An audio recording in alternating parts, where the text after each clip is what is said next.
Hey there, Reverend Sully, Eric O'Sullivan, ordained on the internet. What's cooking today? I'm making one of my favorite condiments and toppings for anything Asian inspired. Ume Plum Vinegar Pickled Shallots. Come with me and I will show you the way on how to make this awesome little garnish. It's beautiful, it's purple, it's got this plum vinegar pucker that's gonna brighten up and give real balance to the sweetnesses and savories of any Chinese barbecue style that I make at home. Come with me and I will show you the way, okay?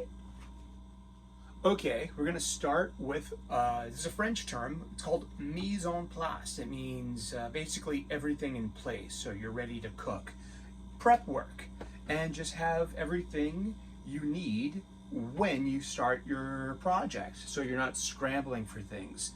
The basis of my pickle juice is Ume Plum Vinegar and some roasted garlic oil. I'm also going to add a little bit of soy sauce and some sesame oil, just a few drops, and a little bit of minced garlic and some garlic powder. This is pretty simple.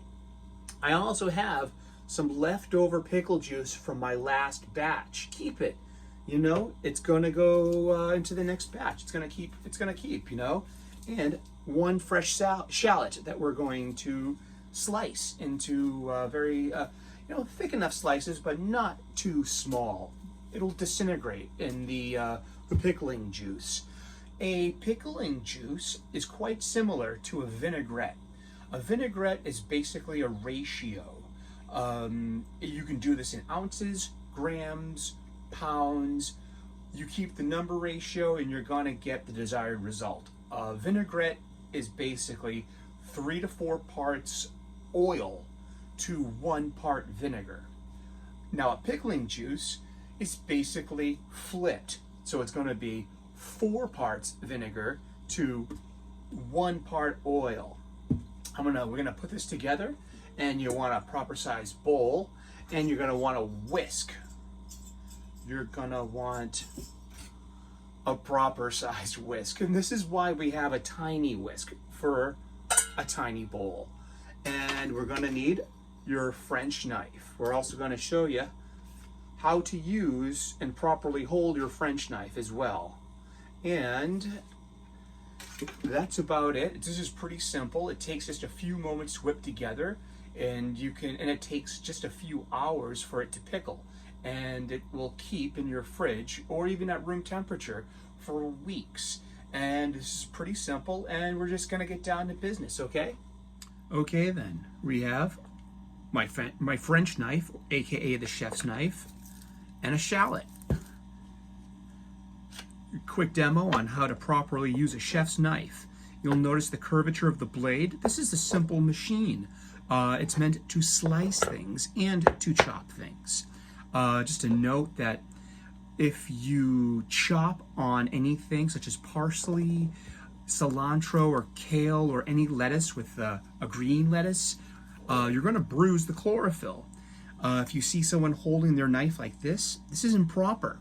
We hold the knife by the tine, basically with these 2 fingers. That's all you need to create this rocking motion to slice.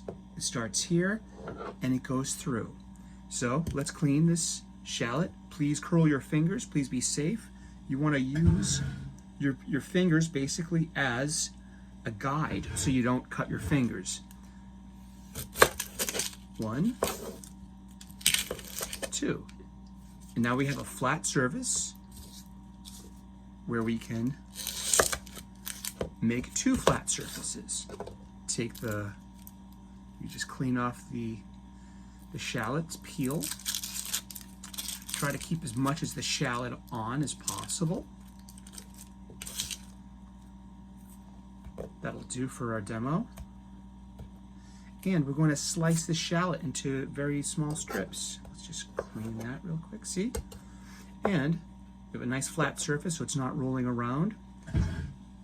1, 2, 3, 4, 5. We got nice little shallots right here. This is what we need for our pickled shallot. Let's try that again. This is the correct way to slice things and to use your French knife. See? 1, 2, 3. 1, 2. Nice, uniform, homogeneous, as we say. Yeah, that's it. This is how you slice a shallot. I'm going to slice the rest of the shallot up, then we're going to prepare the pickling fluid. Okay, we're going to make the pickling fluid now. It's 4 parts vinegar. I just eyeball this because I've been doing this for so long that I pretty much eyeball everything. But if you want to keep your proportions in check, measure everything. Use a digital scale or measuring spoons. That's my 4 parts of vinegar. I'm going to put 1 part oil. Yeah, that's it. So that's about a 4-to-1 ratio. I can see that from here. Just a little bit of soy sauce, not a lot. And a hint of sesame oil. Remember, sesame oil is wicked powerful. That's all the sesame oil I'm going to use. A little bit of minced garlic and a little bit of garlic powder. Take your proper size whisk. I'm using the tiny whisk. And whisk this into we call this an emulsification. It's a temporary suspension of oil and vinegar and it's going to hold together with agitation. I'm also going to add my leftover pickling juice from my last batch. Give it a smell. You know, it smells fine. It's pickling fluid. I'm going to put that in there. You can also give it a taste. Oh yeah, that's it. Ooh, that's going to be great. So yeah, you want to give it a whisk until the oil is incorporated into the vinegar. Do you want to use a blender? No. That's going to thicken it up and make something akin to a mayonnaise if you do that, or if you add more oil. And that's that. And just take your clean hands, drop your shallots in, and now it's about keeping them submerged. And now it's just some time. And we'll come back to this when they're done. I'm going to put some plastic wrap over this. I'm going to let it hang at room temperature for a couple of hours, and then we're going to see the end result. So yes, Ume Plum Vinegar Pickled Shallots. They're bright purple. They have a pucker and a sweetness and a brightness. We say that vinegar adds a brightness to foods. It's a good balance with savory.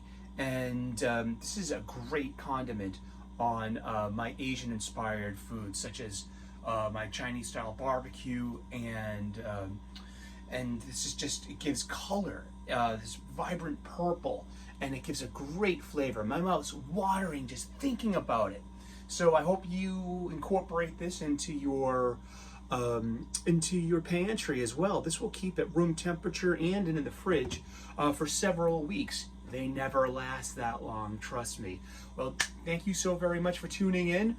Give me a thumbs up if you like this kind of material. Give me a thumbs down if you disapprove.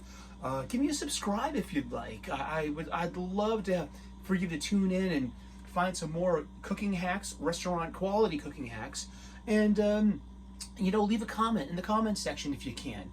Thank you so very much. God bless, namaste, and happy cooking, as Jacques Pepin says. All right, cheers.